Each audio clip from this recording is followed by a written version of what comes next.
Halo sanak semua, kita jumpa lagi di channel Firdaus Abi. Channel ini akan menyampaikan informasi-informasi inspiratif untuk kita semua. Yuk, tetap di sini.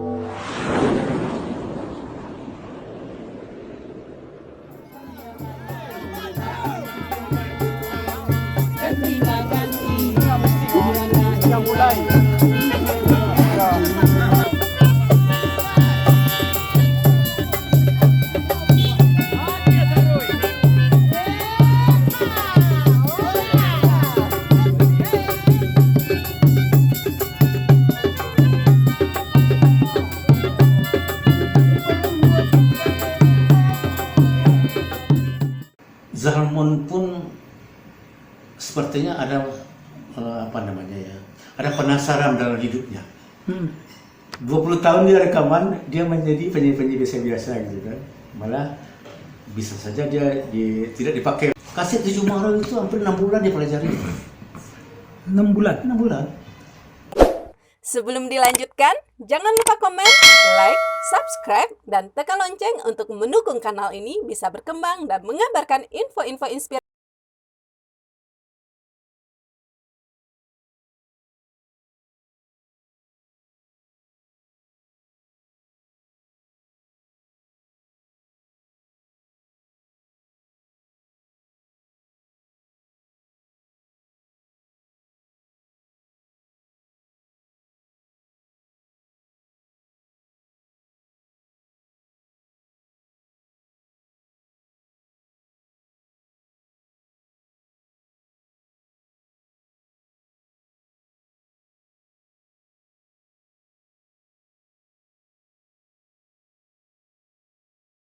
Assalamualaikum warahmatullahi wabarakatuh. Waalaikumsalam warahmatullahi wabarakatuh. Dun sanak Firdaus Abi. Pada kesempatan kali ini kita berjumpa dengan Pak Agus Taher. Banyak hal yang mungkin bisa kita dapatkan dari beliau karena banyak hal yang beliau miliki. Apa yang beliau miliki mungkin sebaiknya kita tanya langsung kepada beliau. Assalamualaikum Pak Agus. Waalaikumsalam Abi.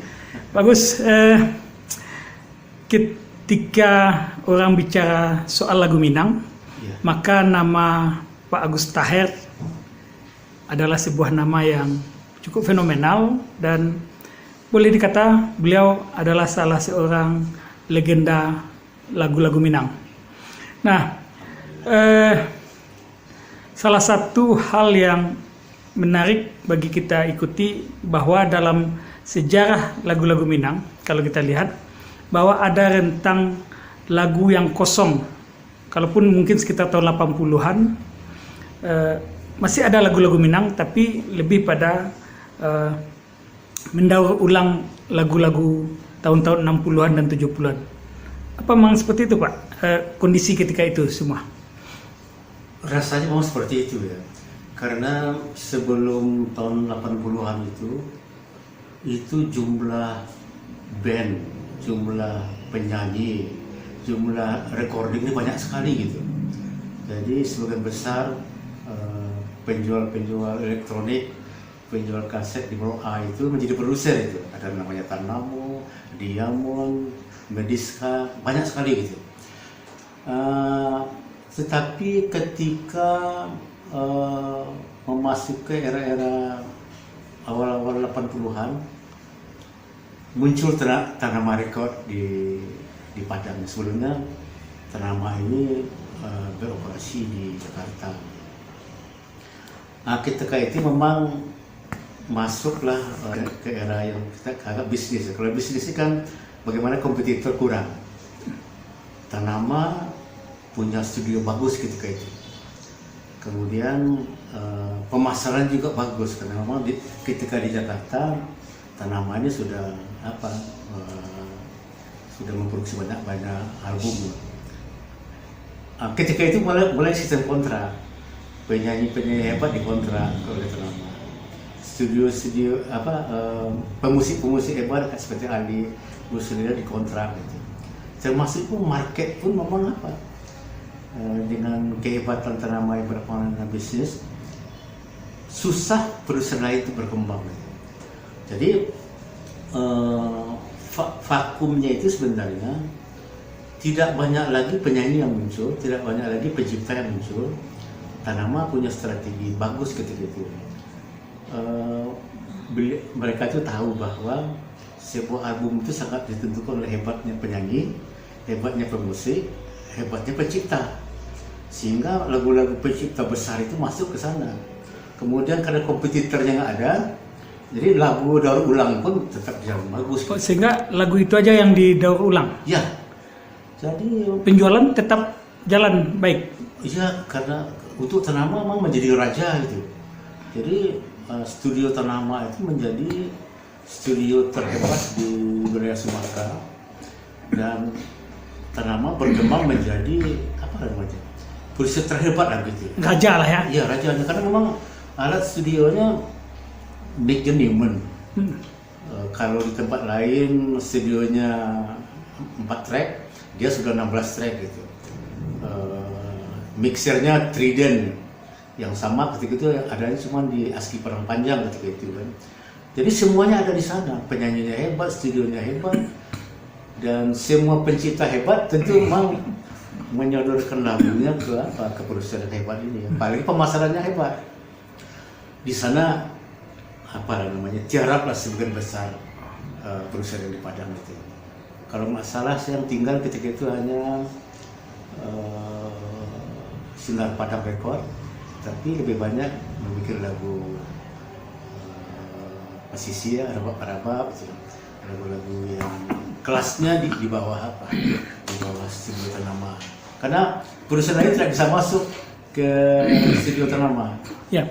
Lalu kemudian dalam catatan yang ada soal lagu-lagu Minang di awal atau mungkin di awal 90-an, Ya. Pak Agus bikin sesuatu yang berbeda, dan kemudian apa yang terjadi ketika itu, Pak? Mungkin saya peneliti ya, Iya. Abi. Dari bacaan-bacaan kita ya, melawan sebuah kekuatan besar tidak bisa dengan pola yang sama, kita harus berbeda. Saya kebetulan ketika itu sudah terinspirasi oleh kehebatan Ebit G.A.D. Jadi cara saya mengemas lagu, bagaimana lagu ini harus puitis gitu. Kemudian ketika dia memaksa saya itu menjadi produsernya Zalmon. Zalmon mengajak saya dan istri gitu ya, rekamlah dia, karena dia tidak dipakai lagi di Tanama gitu. Oh, tapi ketika itu sudah ada lagunya belum? Waktu Zalmon menawarkan itu sudah ada lagu? Saya sejak 76 sudah memberikan lagu ke produser. Ke Tanama pun lagu saya udah dibawakan. Nah, maksudnya waktu Zalmon minta dirikan studio rekaman, Iya. lagu yang diciptakan untuk Zalmon itu sudah siap? Belum? Beberapa di antaranya ada. Ya, karena sebelum saya menjadi produser, saya menjadi penyumbang lagu untuk direkam Tanama. Oh gitu. Kemudian lagu-lagu saya itu kan juga dibawakan oleh pemusik Jakarta. Misalnya malah lagu saya dengan Zalmon itu dimulai di Tanama. Nanti Domana Nanti itu dapat hadiah DX itu ketika direkam oleh Tanama. DX di Tanama. Ya, jadi sudah mulai sudah mulai lagu itu sudah ada ya. Kalau saya dulu itu kan obsesi untuk mencipta produktif itu tinggi sekali ketika itu. Tadi Pak Gus katakan bahwa karena dari penelitian harus ada sesuatu yang baru. Mungkin itu yang Pak Agus bawakan Ya. pada Kasih Tujuh Muaro Ya. yang konon Ya. kabarnya menjadi lompatan baru bagi kebangkitan Ya. lagu-lagu Minang. Jadi ketika saya merekam Zalmon, pemusik yang saya pakai Fariza.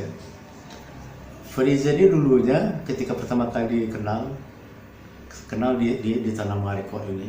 Ketika saya tanya siapa ini muncul, ini Fariza, tapi musiknya musik gaya barat. Kemudian ketika saya mulai rekam dengan Ferizen ini, dia selalu bermain piano oleh menggarap musik, dia main pianonya. Mulai kepikir ini, cara Ferizen bermain piano ini saya jadikan semacam tren baru lah. Kalau Bus Leader tidak menggunakan piano sebagai rhythm, dia manggil gitar atau string itu. Kemudian dia ahli di dalam memainkan musik-musik klasik nih. String, cara dia bermain string, selo itu gaya orkestra. Saya pikir inilah mungkin dengan ini ya, karena memang Zalmon ini suaranya dulu itu kan suara lagu-lagu Dendang Taruna itu kelasnya agak di bawah itu. Yang nggak ngepop itu kan sepertinya Ciramon misalnya. Zalmon nggak seperti itu. Jadi saya berpikir bagaimana kalau suara Zalmon ini yang kental pauhnya gitu ya, tradisinya, vokalnya mendesah-desah. Saya menciptakan lagu dan mengarahkan Zalmon menyanyikan lagu dengan gaya ratok gitu.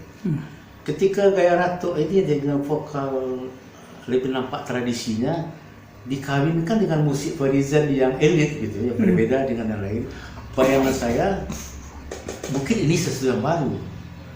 Malah ketika lagu Kasih Tujuh Malu, saya minta Ferizen coba kasih sound nyanyian camar bercambar, bunyi ombak gitu ya. Jadi ketika itu dikemas menjadi menjadi sesuatu yang baru, kaget orang, kita pun kaget gitu ya. Kenapa Zalmon yang sudah 20, sebenarnya Zalmon 74 sudah rekaman. 74 sudah rekaman. Tapi populernya dari kasetnya Tujuh Malam. Ketika itu ya, jadi ketika gimana ya, ketika dia menggantikan ketika lagu kaset album ini keluar, dia menjadi legenda baru gitu. Itu yang nggak terbayangkan ke saya yang tidak berpengalaman dengan dunia musik. Ferizen nggak dianggap sebagai pemusik Minang, tetapi ternyata kolaborasi yang memiliki kekuatan masing-masing. Kalau saya bisa jadi irama agak lumayan, tetapi saya memang agak lebih memperhatikan lirik gitu. Saya betul-betul terpengaruh dengan kehebatan Ebit Ade, bagaimana sebuah puisi dijadikan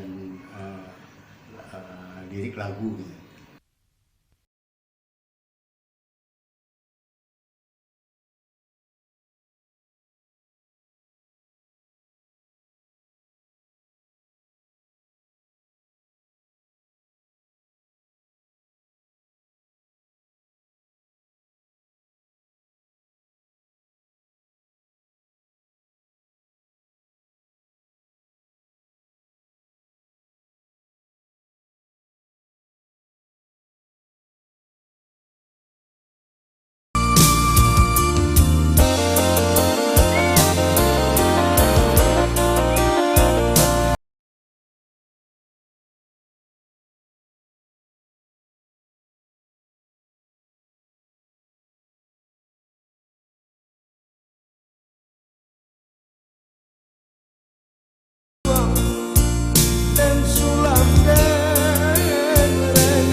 Nah, ketika itu direkamnya sudah di studio abang sendiri?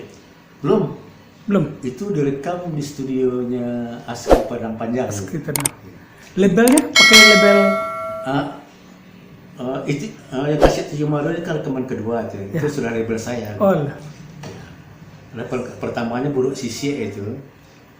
Waktu Buruk Sisi itu masih 1 tahun saya pakai labelnya Sinar Padang gitu. Karena pemasarnya Sinar Padang gitu. Eksperimentasi tentang sound apa nggak ada, belum pernah gitu. Jadi kelebihan ini sebenarnya masing-masing kami itu membawa kekuatan sendiri-sendiri. Jadi di dalam pengalaman yang dibeli orang itu sesuatu yang beda dengan yang pernah ada gitu kan. Ferizen tampil dengan gaya baru. Musiknya nggak serapi musik dia. Tidak seperti juga Alif yang terbiasa dengan bermain apa itu. Orang belum pernah menggunakan piano sebagai ritme. Gitu. Kemudian tidak pernah juga menggunakan string ini, musik-musik klasik ini menonjol gitu. Nah, kemudian memang kalau saya mau minta gunakan bansi ini sebagai melodi utama gitu. Karena saya dari dulu itu melihat tiupan bansi, terutama bansi pelayar itu bagi orang Minang itu memang luar biasa. Bagi saya memang luar biasa cara masuk ke perasaan kita kan. Jadi kemasan itu suara Zalmon ada mudianya kayak gitu ya, ada klasiknya.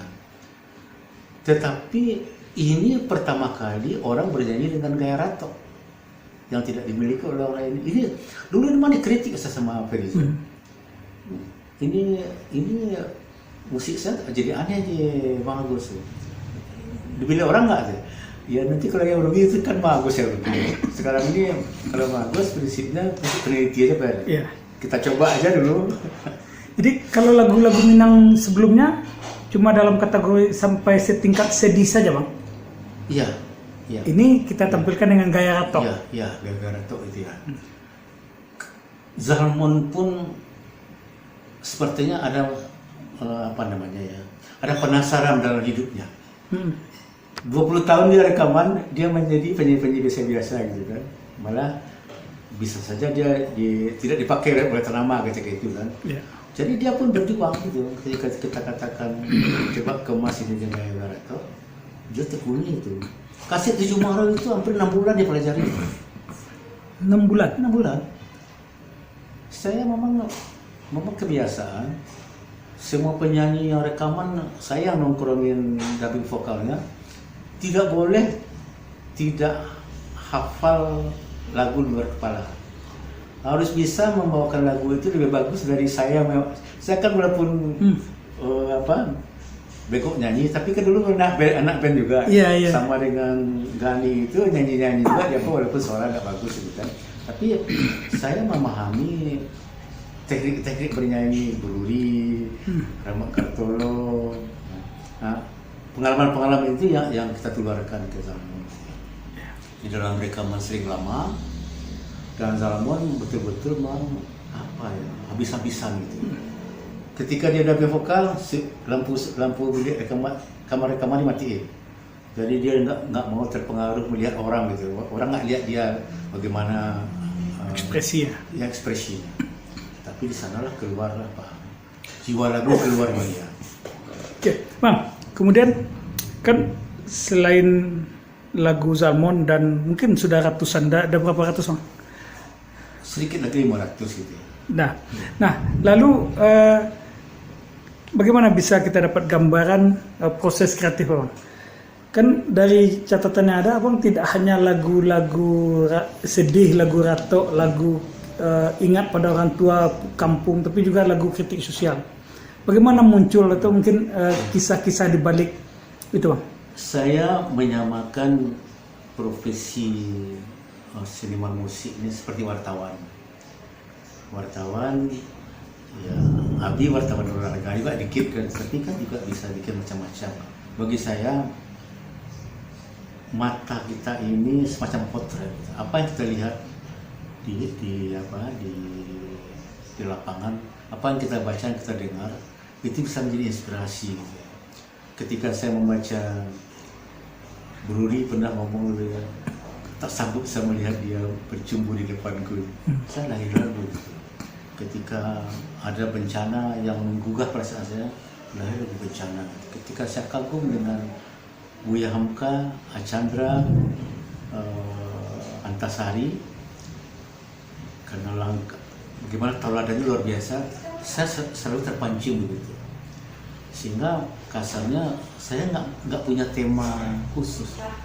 Saya membuat lagu anak-anak, membuat lagu tentang bencana, tentang tokoh, tentang Minangkabau. Minangkabaunya terpengaruh juga dengan Plus Nusantara 1 sampai sekian. Saya baru sampai Minangkabau dalam lagu 1, lagu 2, lagu 3, tetapi ada juga Tuah Sekato gitu ya. Jadi selalu melihat orang hebat, gimana pula kehebatan orang kita coba bikinnya dalam versi Minangkabau. Dalam apapun gitu juga saya tidak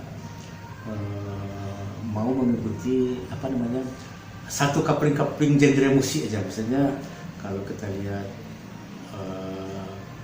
Uday Rahman, dia spesifik lagunya berakar tradisi. Si Sekeri Budiman lebih banyak ke tradisi. Zul Azam begitu. Kalau saya mau dari dulu itu, ketika saya enak kuping saya mendengar nama Jais, kehebatan Mak Jais ada di saya. Gitu. Sehingga saya juga bikin lagu Cina, lagu ini berbahasa Inggris, lagu kasidah, lagu dendang yang dasarnya dendang power, lagu indang, pop Minang biasa, dangdut, selorok. Jadi proses kreatifnya itu muncul sesuai suasana berarti, suasana hati, suasana lingkungan. Sebenarnya nggak juga begitu. Tidak. Ide tema bisa jadi memang terpengaruh dengan yang tadi. Suasana lingkungan. Tetapi ada moto di dalam hidup saya, Abi. Talenta Abi sebagai seorang wartawan itu mestinya dimaknai sebagai anugerah. Tidak semua orang yang bisa seperti Abi. Saya pun begitu juga cara mensyukuri gitu ya. Yeah. Ke talenta sebagai pencipta lagu dalam 1000 mungkin ada satu. Bagaimana cara saya mensyukurinya? Yeah. Saya harus apa? Saya harus memaksimalkan talenta itu. Kita pancing misalnya dengan setiap hari itu dulu itu habis rela bekerja pegang organ atau pegang gitar, nanti karena maksud itu sudah seperti sudah permainan gitu kan, dia muncul sendiri.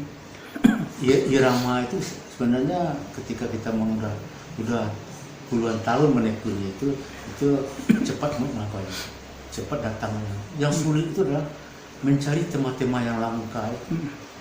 Karena dalam pengamatan saya judul lagu, tema lagu sering menjadi anugerah. Ini juga pesan untuk kawan-kawan kawan-kawan seniman. Ketika penyanyi minta poin-poin yang timbul pertanyaan. Ketika saya bikin lagu kasih terima apa pula ini? Yeah. Jadi kalau ceritanya itu memang menimbulkan tanda tanya atau memang menarik dalam konteks kehidupan sehari-hari, itu cepat diterima. Sehingga memang ketika kita bikin sebuah lagu itu memikirkan judul lagu, lirik, sama beratnya dengan memikirkan notasi. Ada lagu Abang, kalau tidak salah judulnya Selamat Pagi Minangkabau. Lagu kritik sosial dan pesannya itu sangat berat. Apakah karena kondisi hari ini atau bagaimana ini, Bang? Dulu terpengaruh dengan apa? Di Pade itu banyak sekali cerita tentang korupsi berjamaah.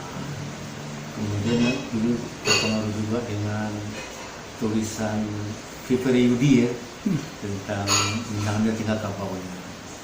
Di Pade juga, saya dulu kan rekan Pade. Yeah.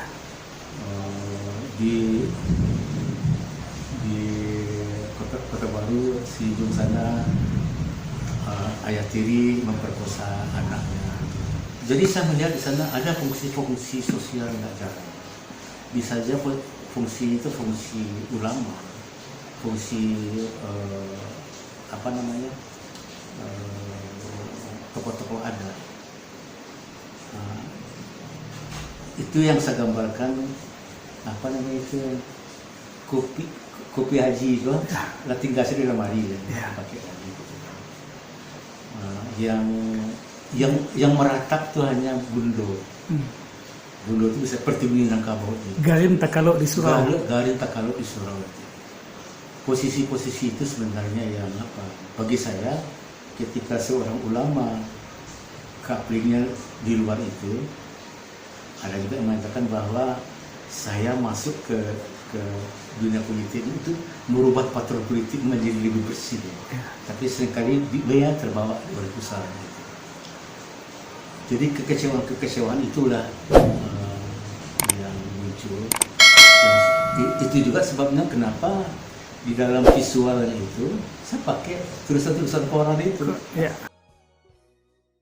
Kalau kondisi kekinian Bang, kehidupan seniman kita seperti apa Bang rasakan sekarang?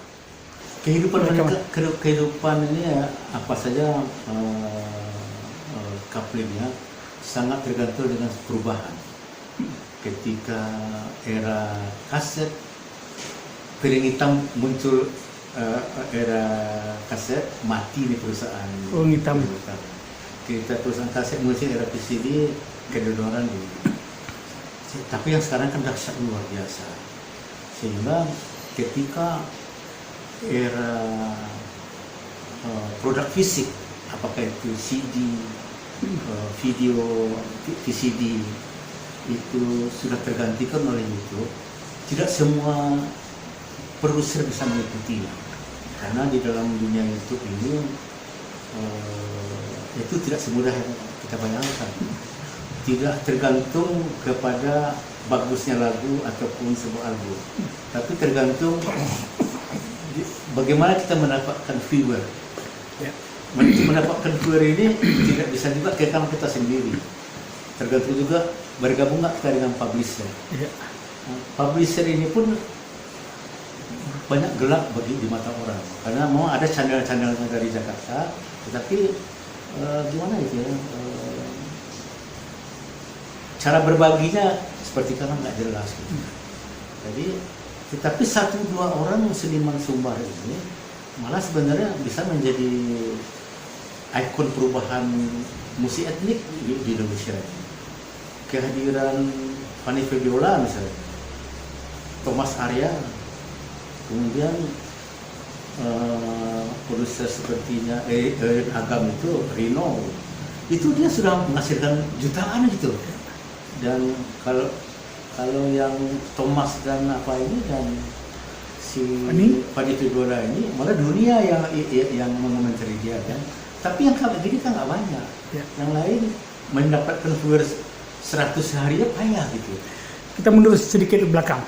Kalau dulu ada kaset atau VCD bajakan, hari ini salah satu kita dikalahkan oleh cover lagu. Ketika seseorang bisa menyanyi, mainkan alat musik, lagu dia mengcover lagu yang pernah kita ciptakan, sementara jangankan izin, ngomong saja tidak, lalu justru monetis mereka yang dapat. Bagaimana ini kita melihat? Ini kan lebih dasar rasanya daripada bajakan. Di sini yang kalau saya kata boleh pemerintah belum hadir, masuk nasional. Sekarang apa artinya undang-undang cipta? Undang-undang cipta nomor 28 2014 itu tidak bisa menyentuh itu. Oke Bang, terima kasih Bang atas kesempatan ini. Mudah-mudahan ini bisa jadi inspirasi bagi kita semua. Makasih. Assalamualaikum warahmatullahi wabarakatuh. Waalaikumsalam warahmatullahi wabarakatuh.